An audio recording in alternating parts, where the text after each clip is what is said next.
They told me I wasn't needed at the hearing. My son said it kindly enough, the way you'd explain something simple to a child. It's just paperwork, Dad. No need for you to sit through all that. I nodded. I told him that was fine. What he didn't know, what none of them knew, was that I had once sat behind that very bench for 31 years. David has always been careful with his words around me lately. Careful in the way people are careful around something they think might break. Since I turned 65, since your mother passed, he started speaking to me a little slower. A little louder. He started finishing my sentences before I could get to the end of them. I never corrected him. It's a strange thing, watching your own son decide who you've become before you've had the chance to tell him otherwise. That morning, standing in my kitchen, he used a phrase that stopped me for just a second. He said the judge would probably rule in his favor because the precedent was, in his words, ironclad. Ironclad. Not a word people use casually. A word from a brief, from a filing, from someone who had been coached carefully by a lawyer preparing for a fight. I asked him what precedent. He waved his hand and said not to worry about the details, that it was complicated. I let it go. I have gotten good, these past 2 years, at letting things go. What I did not let go of was the date circled quietly on the calendar in my study, the one David didn't know I kept. 9 a.m. County Courthouse. Petition for guardianship. I want to explain, briefly, how a man ends up here. Not for pity. Just so you understand the shape of the thing. Your mother died 2 winters ago. Pancreatic cancer, fast in the way that mercy sometimes wears a cruel face. I retired not long after, gave up the bench I'd sat behind since I was 34 years old, because I could no longer separate my grief from my judgment, and a judge who cannot trust his own judgment has no business ruling on anyone's life. I told my clerk it was time. I told my colleagues it was time. I never told my children what the job had actually been. To David, to his sister Marianne, I had simply gone to work downtown for 3 decades, come home tired, and never spoken much about it at the dinner table. That was intentional. I did not want my children to grow up measuring themselves against a title. I wanted them to know their father, not his robe. It turns out that silence has a cost. When you spend 30 years being quiet about who you are, the people closest to you fill that silence with whatever story makes sense to them. And the story David settled on, somewhere in the last 18 months, was that his father had simply been some low-level court clerk, aging now, slower now, perhaps not entirely reliable with his own affairs. I found out about the guardianship petition by accident. A folder left open on the kitchen counter, my name printed at the top beside the words alleged diminished capacity. I did not confront him. I read every page instead, standing there in my socks in the quiet house, and I understood, with the calm clarity of a man who had read 10,000 petitions before, exactly what my son was asking a judge to decide. Whether I still had the right to make decisions about my own life, my own home, the modest estate your mother and I built together. I felt something in my chest that morning. Not rage. Something closer to grief. The particular grief of realizing your own child has stopped seeing you and started seeing a problem to be managed. I did not tell him I knew. I simply thanked him, 2 days later, when he told me not to bother coming to the hearing. The morning of the hearing, I put on the same gray cardigan I always wear, the one your mother knitted for me the winter before she passed. I did not dress the way I once dressed for that building. No suit. No tie. Just an old man in a cardigan, taking the bus downtown alone, because I had not told anyone I still remembered exactly which stop to take. I walked into the courthouse a little before 9. The security guard at the metal detector glanced at me, then looked again, longer this time, his hand slowing on the conveyor belt. I watched something shift behind his eyes. He did not say anything. He simply nodded, the way you nod at someone you were not expecting to see again, and waved me through without the usual second pass of the wand. I found a seat in the back row of the courtroom, the same courtroom, I realized with a small ache, where I had once handled custody hearings for families not so different from my own. David was already seated up front beside his lawyer, a young man with a stiff collar and the overconfident posture of someone who has never lost a case that mattered to him personally. My daughter Marianne sat beside him, arms crossed, staring at the folder in her lap like she was afraid to look up. Neither of them turned around. Neither of them expected me to be there. Why would they? I was, as far as they knew, a man who had been told he wasn't needed. The bailiff walked in to call the courtroom to order, a woman I did not recognize, young, new to the position. But then the clerk beside her, older, gray at the temples, looked up from her desk and her pen simply stopped moving. She stared at me across the room for a long moment before she leaned over and whispered something to the bailiff. I saw the bailiff's expression change too. A kind of quiet astonishment passing between two people who suddenly understood something the rest of the room did not. "All rise," the bailiff said, a beat later than usual, her voice slightly unsteady. "The Honorable Judge Alan Whitcomb presiding." I recognized the name before the man walked in. Alan had been a first-year associate at a firm downtown 30 years ago, nervous, sharp, hungry to prove himself. I had sat on the bench during 3 of his earliest cases. I had, more than once, quietly guided him back on track when he was drowning in his own inexperience, the way you help a young lawyer without ever making him feel small. I had not seen him in over a decade. He was a full judge now himself, and from the look on his face as he took his seat and glanced up at the gallery, he recognized me instantly. He froze.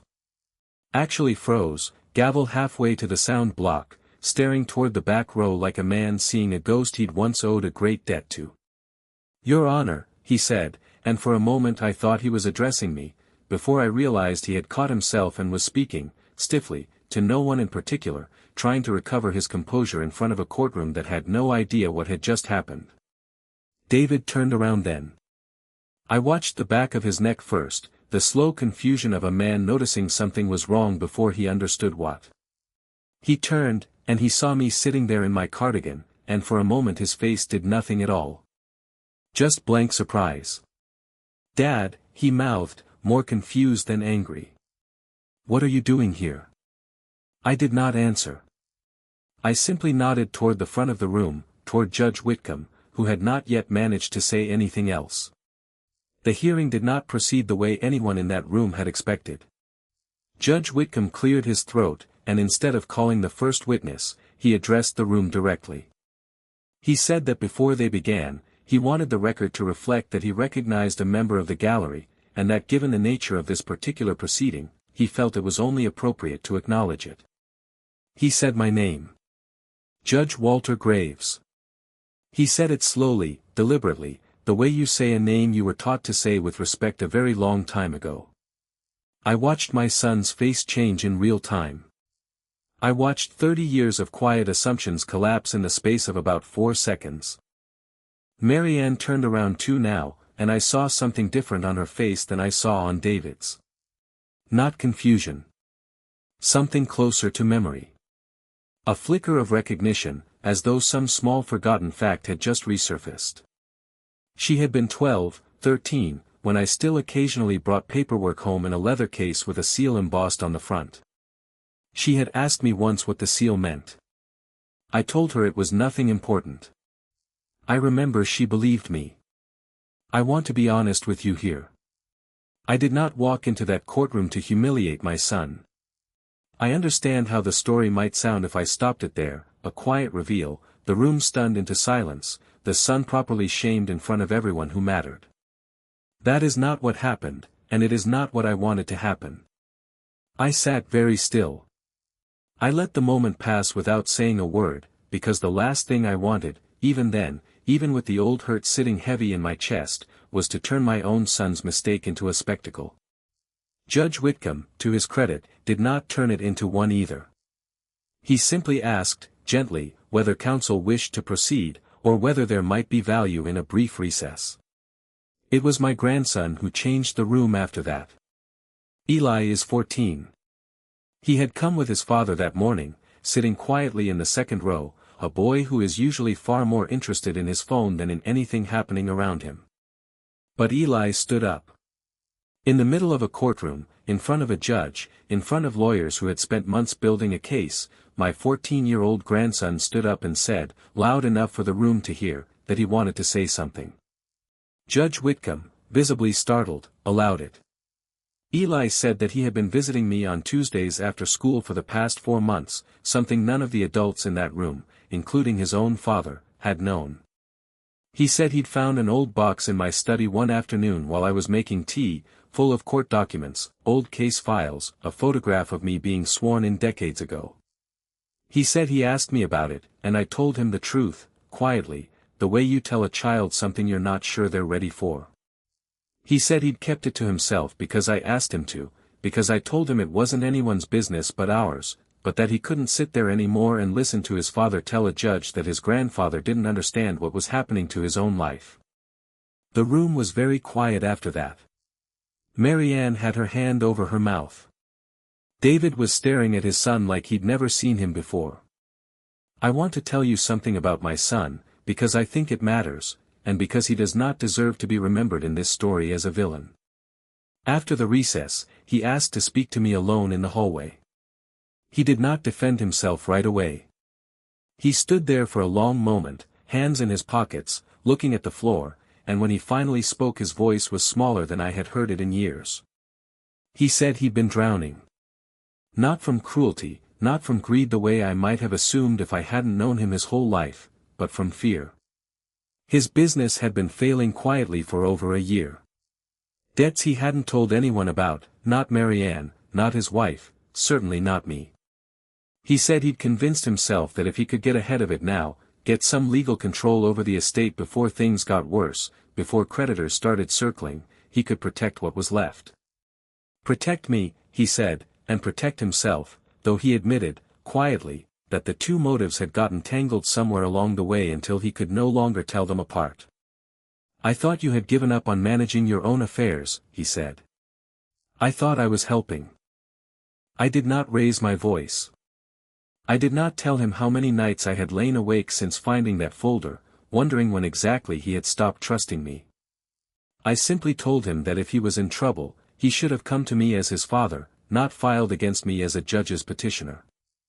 I told him that the door to that conversation had always been open, and that he had chosen, instead, to walk past it and straight into a courtroom. He didn't have an answer for that.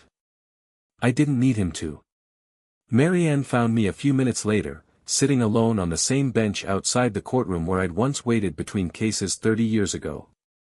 She sat down beside me without saying anything at first. Then she told me she was sorry. She said she'd seen the petition weeks ago and hadn't stopped it, hadn't even really questioned it, because it had been easier to believe David's version of things than to ask me directly. She said she remembered the seal on my old briefcase, and that some small part of her had always known there was more to the story than either of us had ever said out loud, and that she'd chosen, for years, not to ask. I didn't tell her it was fine. It wasn't, not entirely. But I told her I understood how silence works in families. How it grows in the space where honest conversations should have been. The petition was withdrawn that same afternoon. Judge Whitcomb didn't have to rule on anything at all. I didn't ask for an apology in open court, and I didn't ask David to explain himself publicly. What I asked for, quietly, in the hallway, was something much smaller. I asked him to have dinner with me on Sunday. Just the two of us. I told him it was time we actually talked, the way we should have been talking for years. He came. He sat across from me at the same kitchen table where your mother used to serve Sunday dinner, and for the first time in longer than I can remember, my son asked me questions about my life instead of making assumptions about it. He asked what it had actually been like, sitting on that bench for 31 years. I told him. Not the war stories, not the dramatic cases. Just the truth. That it had been quiet work, careful work, the kind of work you do because you believe, deeply, in giving people a fair hearing even when it costs you something to listen. Eli still comes by on Tuesdays. Some habits, once they're formed by trust rather than obligation, don't need to be corrected. I never went back to that courthouse again after that day. I didn't need to. I had already gotten the only ruling that mattered to me, delivered not by a judge, but by a 14-year-old boy standing up in a courtroom to defend a grandfather he'd only recently gotten to know. They forgot to invite me to the hearing that day. It turned out to be the day my family finally remembered who I was.